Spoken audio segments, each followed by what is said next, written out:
Hey guys, and welcome to another Warframe video. As 2015 draws to a close, it's time to have a look back and reflect on a phrase that Steve probably regrets ever saying: the year of quality.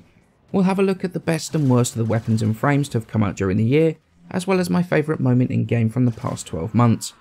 Warframe's got a hell of a lot bigger over the last 12 months or so. New frames, new weapons, new tile sets, lore, and much more than that. When you reflect back on it, of course there's been some bumpy moments where changes have been made to things that people don't agree with, but the majority of the changes have been positive. Now in terms of new frames, we've got a whole bunch of them that have come out this year: Atlas, Equinox, Wukong, Nezha, Avarra, plus several new primes.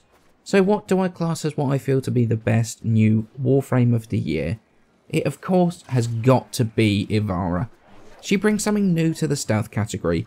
A super stealth archer, the ability to control groups of enemies with her arrows, put them to sleep, group them up, even get to difficult to reach places with the dash wire, combining those with navigator, while stealing loot with her third ability, or nailing entire groups of enemies to the wall with her Artemis bow.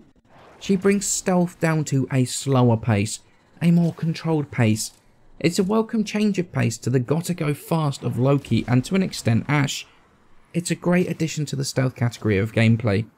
I've been wanting an archer frame in the game for the longest time, and the fact that it's come out like Avarra is just the icing on the cake. Now, the worst frame of 2015? Now, that's pretty difficult to be honest, because the frames this year have been, in general, pretty damn good. But honestly, one stood out for me over the others that I didn't particularly like, and that was Wukong.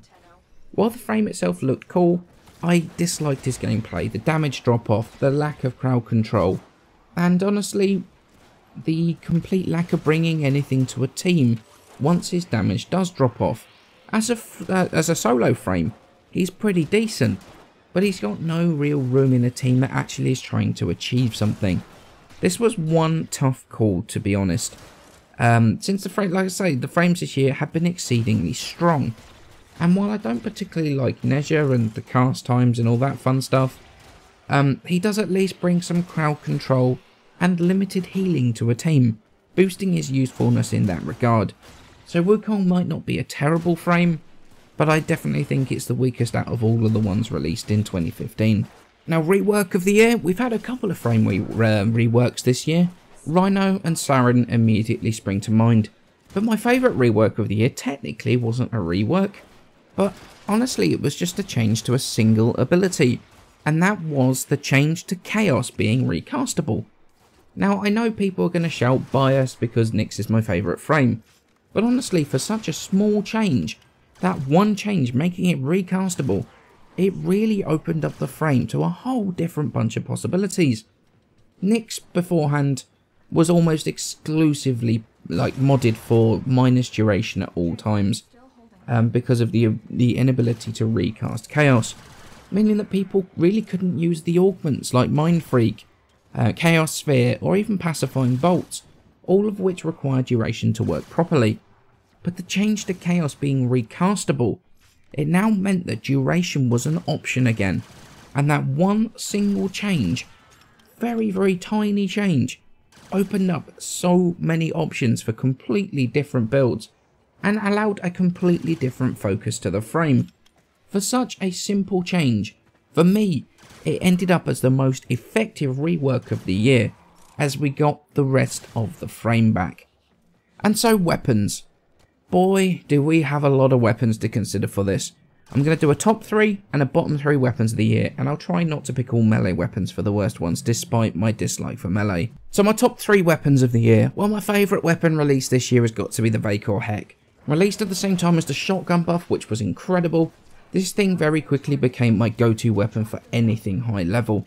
The fact that you really have to max out those prime mods to make this worth it over the standard Heck really appealed to my must max everything nature, and when used properly, this thing is an absolute beast, an incredible weapon and deserving of that top spot. Second favourite this year is actually a weapon that didn't come to PC or Xbox until the later part of the year, that PS4 has actually had for a long time now, and that is the Deriv Vandal. Now, it's not a top weapon at all, but there's just something about it. The theatre of the stream of energy bolts flying towards the target, the noise, the accuracy, all makes a weapon that is fantastically enjoyable to play with, even if it's not going to take you to those really high levels.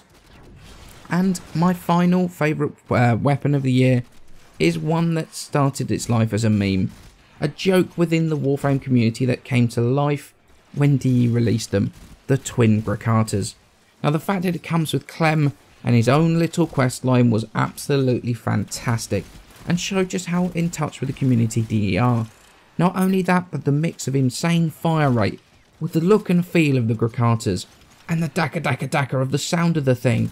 They are absolutely amazing fun to play with, and way more effective than given credit for. More than deserving of the third spot on my favourite weapons of the year. Now, honestly, we've not had all stunning weapons this year. There have been some absolute stinkers as well, and no list will be complete without taking a look at them.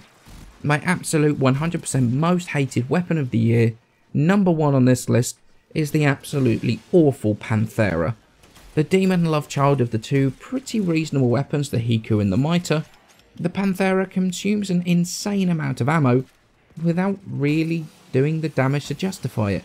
A straight downgrade to the Mitre's primary fire, with an alt fire that noms ammo, dealing damage to stuff in a tiny area in front of you. Just not worth the time and effort to build, let alone the former to actually make it do anything worthwhile.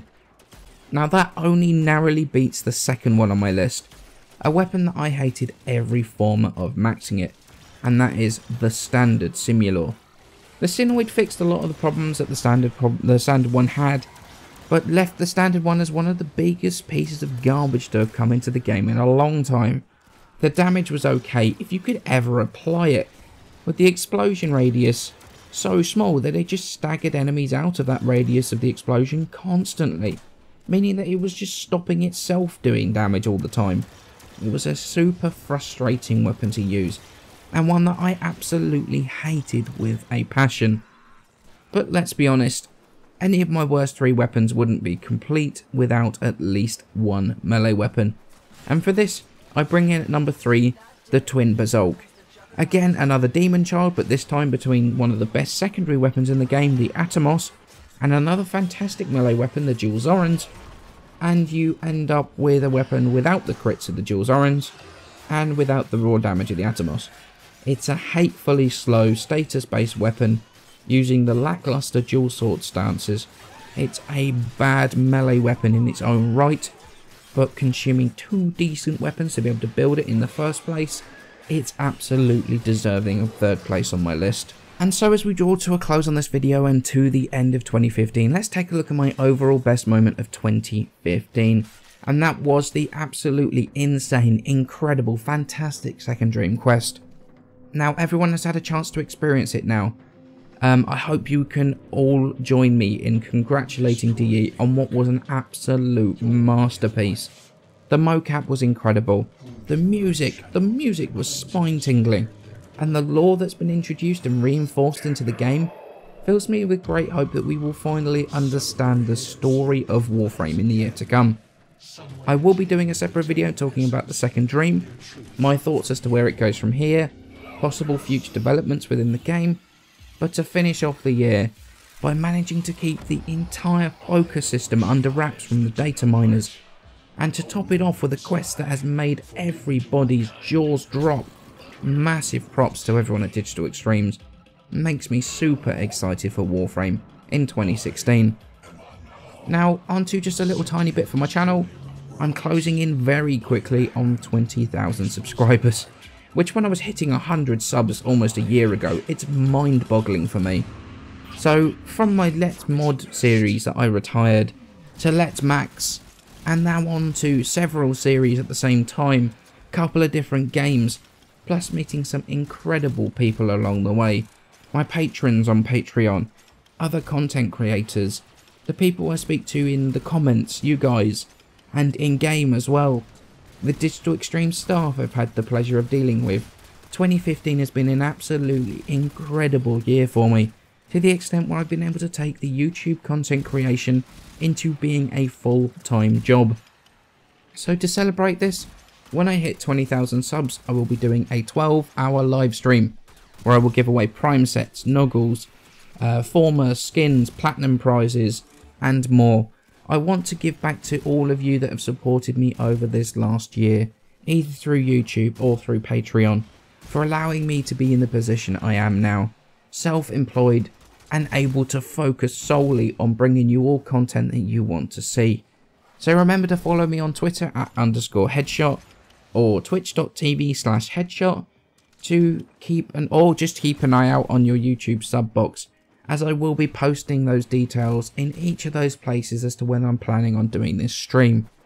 So as 2015 draws to a close, let's look forward to another incredible year in 2016.